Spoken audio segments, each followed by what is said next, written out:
இன்னைக்கு ஜெயம் ரவி பிரஸ் மீட்ல கொடுத்த அத்தனை விஷயங்களும் உண்மை. டெனிஷா அப்படி பேசக்கூடாது, ஆர்த்தியை பத்தி தப்பான ஒரு ஆர்டர் போட்டிருந்தாங்க. அந்த ஆர்டர் வந்ததுக்கு அப்புறம் தான் இத்தனை பிரச்சனை. கையை அறுத்துக்கிட்டு நரம்புகளை அறுத்துக்கிட்டு தான் என்னை வந்து பிளாக்மெயில் பண்ணி இந்த திருமணத்தை வந்து சம்மதிக்க வச்சாங்க அப்படின்னு சொல்றாங்க. ஆர்த்தி ஜெயம் ரவியோட திருமண பந்தம் உடைஞ்ச அந்த காலகட்டத்தில் பார்த்தீங்கன்னா ஜெயம் ரவி வந்து கெனிஷாவை சந்திச்சிருக்காரு.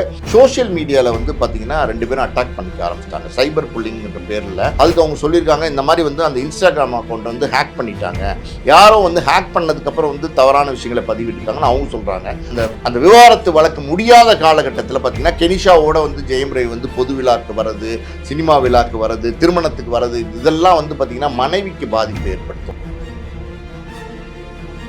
உங்கள் ஆரோக்கியத்தின் ஊற்று நண்பன் ஹெல்தி ஸ்வீட் ஃப்ளோர் உடனே ஆர்டர் செய்யுங்கள். 4ஆம் துண் நேயர்கள் அனைவருக்கும் வணக்கம். இன்று நம் நிகழ்ச்சியின் சிறப்பு விருந்தினர் ஆஸ்கார் மூவிஸ் ப்ரொடியூசர் பாலாஜி பிரபு அவர்கள் இணைந்துள்ளார். வணக்கம் சார். வணக்கம்.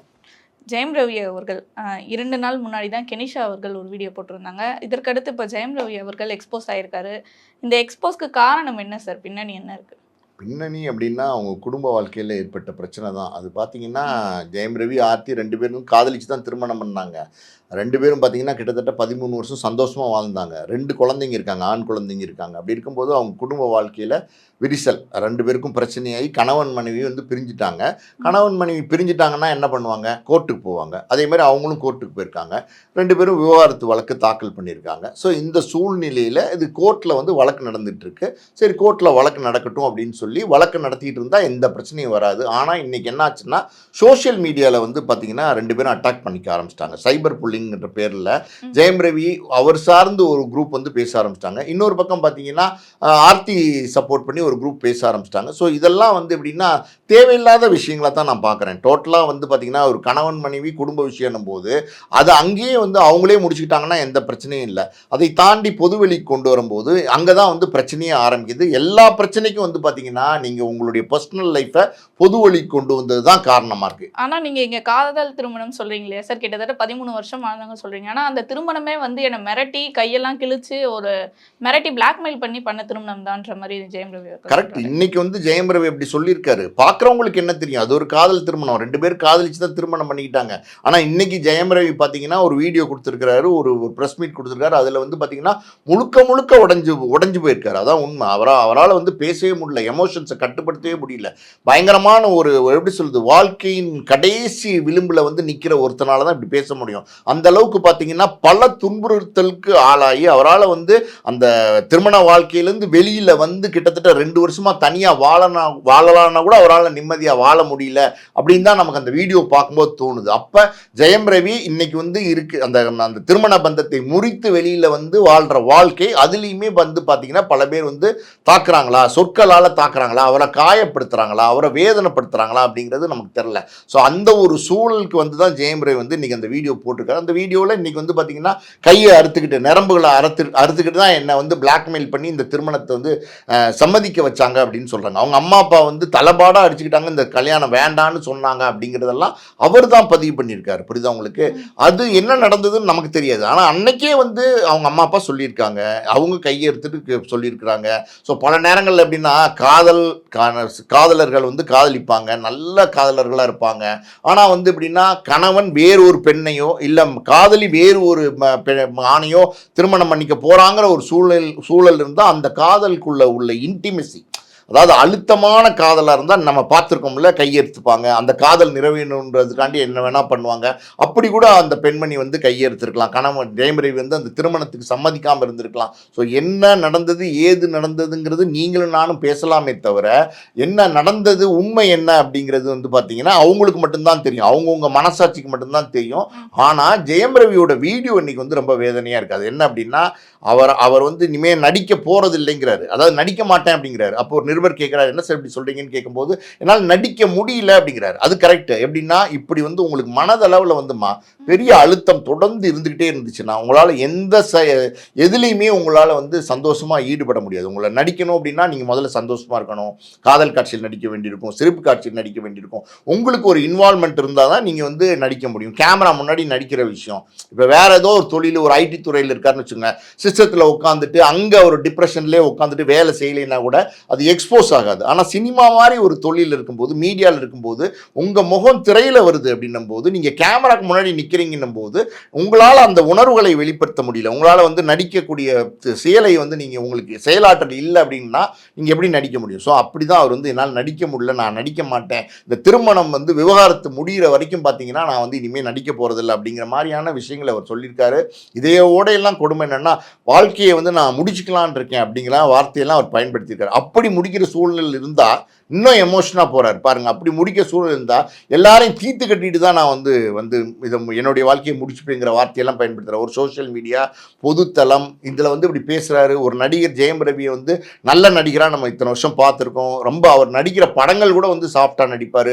பொது இடங்களில் வந்தீங்கன்னா பார்த்தீங்கன்னா அவ்வளோ சாஃப்டாக இருப்பார். எல்லாருக்கும் இல்லை, எல்லாரும் பார்த்தா லைக் பண்ணுற மாதிரி ஒரு கேரக்டராக இருப்பார். அது இல்லாமல் பார்த்தீங்கன்னா அவருடைய பர்சனல் லைஃபே எடுத்துங்களேன், அவர் வந்து எந்த கிசுகிசுலையும் இது வரைக்கும் சிக்கினதில்லை. எந்த தவறான செய்திகளும் ஜெயம் ரவி பற்றி இது வரைக்கும் வந்ததில்லை. அப்படி வாழ்ந்த ஒரு நடிகர். அவர் சொல்கிறார், எங்கள் அம்மா அப்பா அப்படி வளர்க்கல, எங்கள் அம்மா அப்பா என்னை நல்ல விதமாக வளர்த்துருக்காங்கன்னு சொல்கிறார். அப்படிப்பட்ட ஒரு மனிதர் இப்படி வந்து பயங்கரமாக ஒரு ஃபோர்ஸாக வார்த்தைகளை பயன்படுத்துகிறார் அப்படின்னா நிச்சயமாக ஜெயம் ரவி வந்து மனதளவில் பெரிதளவில் பாதிக்கப்பட்டிருக்கார். அதில் எந்த விதமான சந்தேகம் கிடையாது. அது அவருக்கு அந்த தாக்குதல்களை உண்டு பண்ணக்கூடியவர்கள் யாராக இருந்தாலும் சரி, அது தவறு தான். அந்த ஜெயம் ரவி மேலே ஒரு தப்பு இருக்குது, அதை நான் சொல்லுவேன். அது என்ன அப்படின்னா, அந்த விவாதத்து வழக்கு முடியாத காலகட்டத்தில் பார்த்தீங்கன்னா கெனிஷாவோட வந்து ஜெயம் ரவி வந்து பொது விழாக்கு வர்றது, சினிமா விழாக்கு வர்றது, திருமணத்துக்கு வர்றது, இதெல்லாம் வந்து பார்த்தீங்கன்னா மனைவிக்கு பாதிப்பு ஏற்படுத்தும். அது ஆர்த்தி இல்லை, அது எந்த பெண்ணாக இருந்தாலும் வந்து பாதிப்பு ஏற்படுத்தும். ஏன்னா அவங்க மனைவின்ற ஸ்தானத்தில் இருந்தவங்க இருக்கிறவங்க இன்னும் விவாதத்து ஆள் அப்படின்னும் போது நம்மளை வந்து வேண்டான்னு சொல்லிட்டு இன்னொரு பெண்ணோட சுத்துறானா அப்படிங்கிற ஒரு கோபம், அது ஆர்த்திக்கு மட்டுமில்ல, மறுபடியும் சொல்கிறேன், எல்லா பெண்களுக்குமே அந்த கோபம் வரும். அப்படி ஒரு விஷயத்தை வந்து ஜெயம் ரவி பண்ணியிருக்க வேண்டாம். இது என்ன பண்ணியிருக்கலாம் அப்படின்னா, இந்த விவாதத்து வழக்கு முழுசாக முடிஞ்சதுக்கப்புறம், இதை விவாதத்தை ஆனதுக்கப்புறம் நீங்கள் வந்து யாரோட வேணாலும் நீங்கள் வாழலாம், மறு திருமணம் செஞ்சுக்கலாம். இன்றைக்கெல்லாம் லிவிங் டுகெதர்லாம் வந்துருச்சு. இன்றைக்கெல்லாம் யாரும் வந்து லிவிங் டுகெதர் யாரும் ஒன்றும் கேட்க போகிறதில்ல. அந்த மாதிரி ஆகிப்போச்சு கல்ச்சரு. அப்படி இருக்கும்போது நீங்கள் என்ன வேணால் பண்ணலாம் அப்படின்னும் போது நீங்கள் அது உங்களோட தனிப்பட்ட சுதந்திரம். அப்படி இருக்கும்போது இப்போ இந்த சூழலில் வந்து நீங்கள் வந்து கெனிஷாவை கூட்டிகிட்டு வந்து சுற்றுறது போகிறதெல்லாம் கொஞ்சம் தவறான விஷயம். அதுதான் அந்த எதிர்முனையில் இருக்கிறவங்களுக்கு ஒரு பெரிய தாக்கத்தை உண்டு பண்ணி, அதனால தான் அவங்க மேலே வந்து பலவிதமான தாக்குதல்களை அவங்க வந்து கோபத்தில் பண்ணுறாங்க. இது நடக்கும், அது வந்து இயல்பான ஒரு விஷயம்தான். அதுதான் அதை வந்து ஜெயம் ரவி அவர் வந்து நல்ல நடிகர். அவர் வந்து எப்படியாவது இந்த பிரச்சனையிலேருந்து வெளியில் வரணும்னா என்ன பண்ணணும்னா, அவருக்கு இன்றைக்கி பணம் காசு தேவையில்லை, அவருக்கு வந்து இன்றைக்கி கவுன்சிலிங் தேவை. அவருடைய மனதளவில் இருக்கிற பாதிப்பை அதை சமநிலைக்கு கொண்டு வர மாதிரி பார்த்தீங்கன்னா அவருடைய நண்பர்களால் மட்டும்தான் அதை செய்ய முடியும். அப்படி நண்பர்கள் ஜெயம் ரவிக்கு வந்து உதவி செஞ்சு அவரை வெளியில் கொண்டு வரணும் இந்த பிரச்சனையிலேருந்து. ஆனால் அந்த கெனிஷா அவர்களே வந்து இப்போ ஜெயம் ரவி அவர்களை அந்த ரிலேஷன்ஷிப் ஆனது பிரேக் பண்ணிட்டு அவங்க ஊருக்கு போயிட்டாங்களே சார். ஏன்னா பல குற்றச்சாட்டுகள் வைத்தாங்க. ஒன்றும் ஜெயம் ரவி அவர்கள் வந்து குழந்தை இல்லை, நாங்கள் சொல்றது எல்லாம் கேட்கறதுக்கு அவருக்குன்னு ஒரு அறிவு இருக்கு, அவர் யோசிப்பாரு அப்படின்ற மாதிரியான குற்றச்சாட்டுலாம் வச்சுட்டு கெனிஷா ஏன் போனாங்க அப்படிங்கிறதுக்கு நமக்கு காரணம் தெரியுமா? இது வரைக்கும் கெனிஷா ஒன்றா இருந்தாங்க ஜெயம் ரவியோட. ஜெயம் ரவி வந்து பார்த்தீங்கன்னா கோவாவில் கெனிஷாவை மீட் பண்ணார். அவங்க ஒரு ஸ்பிரிச்சுவல் ஹீலர், அதாவது ஆன்மீக மருத்துவர். அது வந்து ஏதாவது உங்களுக்கு பிரச்சனை இருந்துச்சுன்னா அந்த பிரச்சனையிலேருந்து உங்களாலே வெளியே வர முடியாது அப்படிங்கிற ஒரு சூழல் அது உணர்ந்தீங்கன்னா நீங்கள் அந்த மாதிரி கிட்டத்தட்ட இது கவுன்சிலிங் தான். அந்த இடத்துல அந்த வந்து அது ஆர்த்தி ஜெயம் ரவியோட திருமண பந்தம் உடைஞ்ச அந்த காலகட்டத்தில் பார்த்தீங்கன்னா ஜெயம் ரவி வந்து கெனிஷாவை சந்திச்சிருக்காரு. அவங்க வந்து இவருக்கு ஆறுதலான சில வார்த்தைகள் சொல்லி சமாதானப்படுத்தியிருக்கிறாங்க. அப்புறம் அவங்களுக்குள்ள ஒரு நட்பு, அது என்ன நட்புன்னு நமக்கு தெரியாது, அவங்களே அது நட்புன்னு தான் சொல்கிறாங்க. ஆனால் பொது வெளியில் ஒன்றா வராங்க. ஜெயம் ரவி வந்து பார்த்தீங்கன்னா ஏதோ ரவி மோகன் ஸ்டுடியோஸ்னு ஒரு திரைப்பட தயாரிப்பு நிறுவனம் ஆரம்பித்தார். அந்த தயாரிப்பு நிறுவனம் ஆரம்பிக்கும் போது அதில் வந்து கெனிஷாவும் ரவி மோகனும் ரெண்டு பேரும் பார்ட்னர் சொல்கிறாங்க. ஸோ இது நட்பை தாண்டி ஒரு உறவா அப்படிங்கிற ஒரு சந்தேகங்கள் எல்லா பக்கமும் இருக்குது. நேற்றுக்கு வந்து நீங்கள் சொன்ன மாதிரி பார்த்தீங்கன்னா கெனிஷாவுமே ஒரு வீடியோ போட்டிருக்காங்க.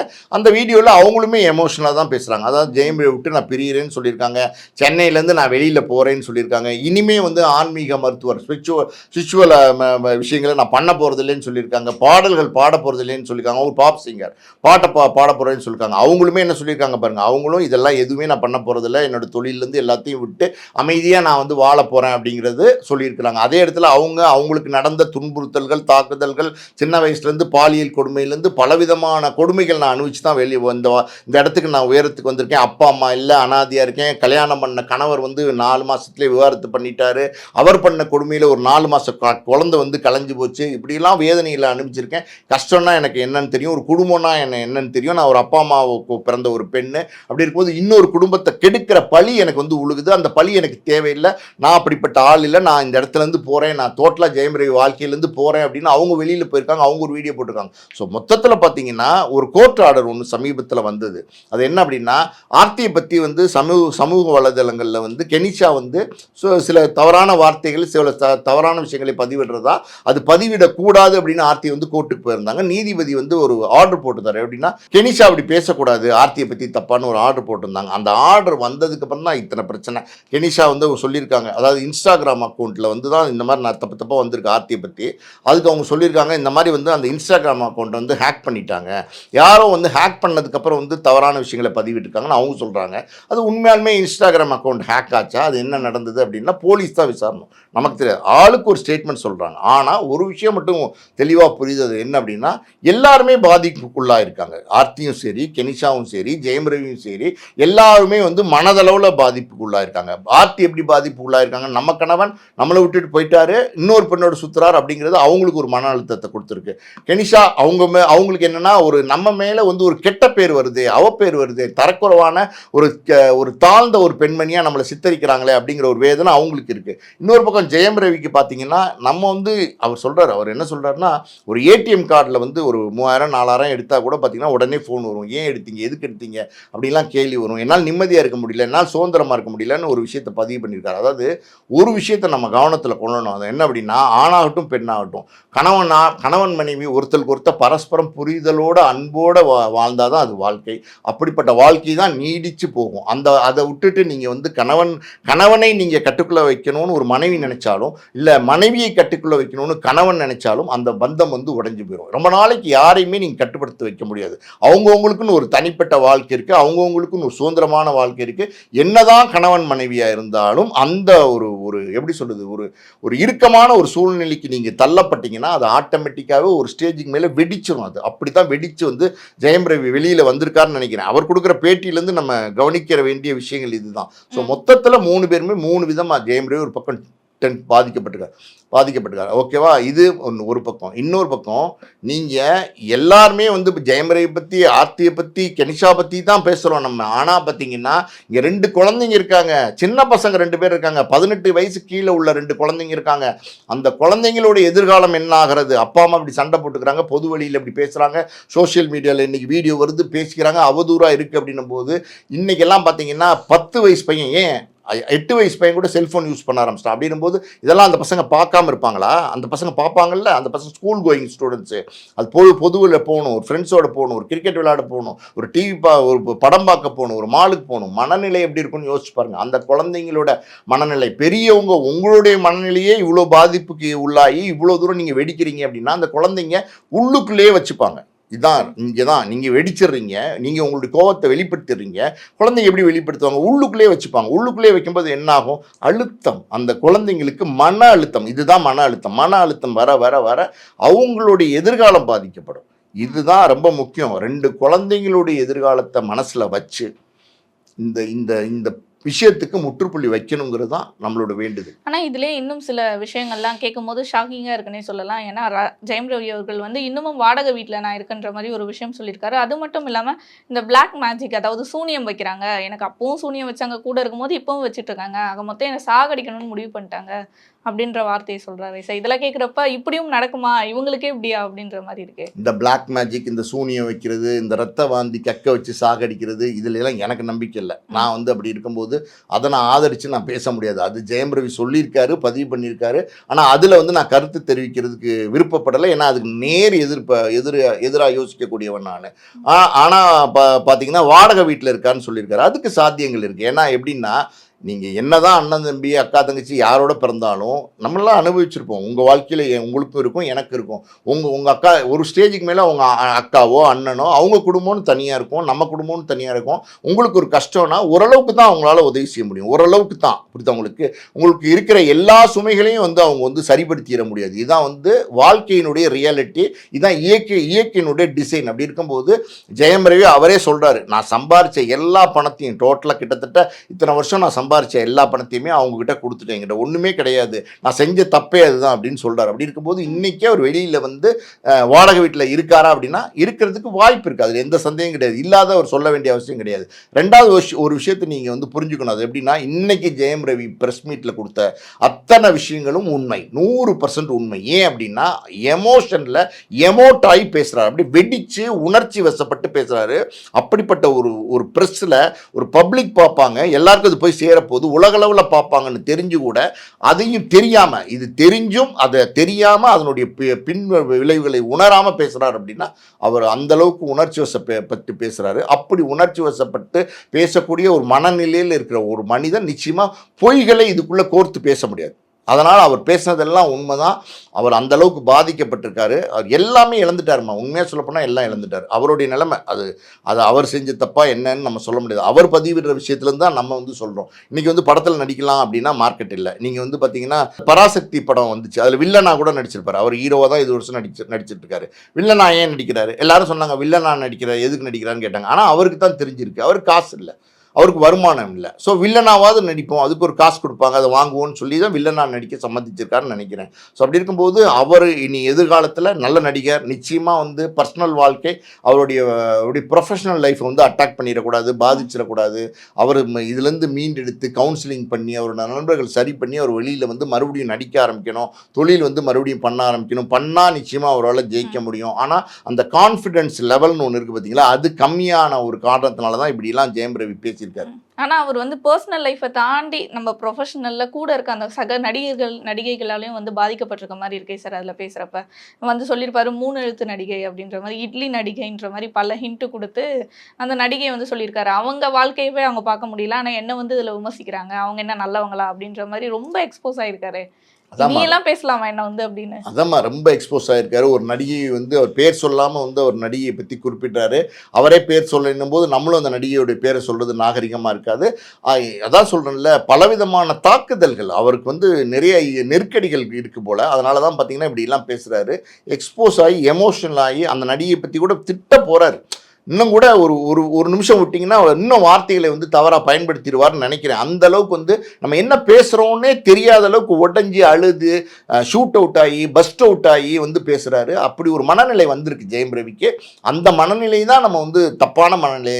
அது வந்து எப்படின்னா நான் அழிஞ்சாலும் பரவாயில்ல அப்படிங்கிற ஒரு சூழ்நிலை வருது, இப்படிலாம் பேசுகிறார் அப்படின்னா அந்த ஒரு மனநிலையிலேருந்து ஜெயம் ரவி இன்னைக்கு சரிப்படுத்தப்படணும், அவர் மீட்டெடுக்கப்படணும், அவர் நார்மல் ஆகணும். அப்படின்னா அது யாரால் செய்ய முடியும் அப்படின்னா நண்பர்களால் தான் செய்ய முடியும். அப்படிப்பட்ட நண்பர்கள் நிச்சயமாக ஜெயம் ரவியை வந்து நெருங்கி அப்ரோச் பண்ணி அவருக்கு என்ன பிரச்சனை அப்படின்னு சொல்லி சமாதானப்படுத்தி சமாதான வார்த்தைகளை படுத்தி, அதுக்கு பேர் தான் கவுன்சிலிங். உங்களை வந்து சமநிலைக்கு உங்கள் மனசை கொண்டு வந்தால் மட்டும்தான் இதுக்கெல்லாம் ஒரு முற்றுப்புள்ளி வரும்னு நான் நினைக்கிறேன். ஆனால் அவர் படம் நடிக்கிறதுன்றது இப்போதைக்கு கிடையாது, படம் நடிக்கிறத விட்டுட்டாருன்றது உண்மைதானா சார்? அப்படி சொல்ல முடியாதுமா. இது ஒரு எமோஷனில் சொல்கிற ஒரு வார்த்தை, ஒரு உணர்ச்சி வசப்பட்டு பேசக்கூடிய ஒரு வார்த்தை. அதனால் வந்து இனிமேல் நடிக்க மாட்டான்னு நம்ம சொல்ல முடியாது. நல்ல நடிகர், கிட்டத்தட்ட 20 கோடி ரூபாய்க்கு கிட்ட சம்பளம் வாங்கிட்டு இருந்த ஒரு நடிகர் இன்றைக்கும் பார்த்தீங்கன்னா ஒரே ஒரு வெற்றி படம் ஜெயம் ரவி வந்து கரெக்டாக கான்சென்ட்ரேட் பண்ணி நடித்தார்னா நிச்சயமாக அவரால் அது சாத்தியப்படுத்த முடியும். அப்படின்னும் போது நான் இனிமேல் நடிக்க மாட்டேன்னு சொல்கிறதெல்லாம் எப்படின்னா அது அதான் சொல்கிறேன்ல, விளிம்பின் வாழ்க்கையின் உச்சத்தில்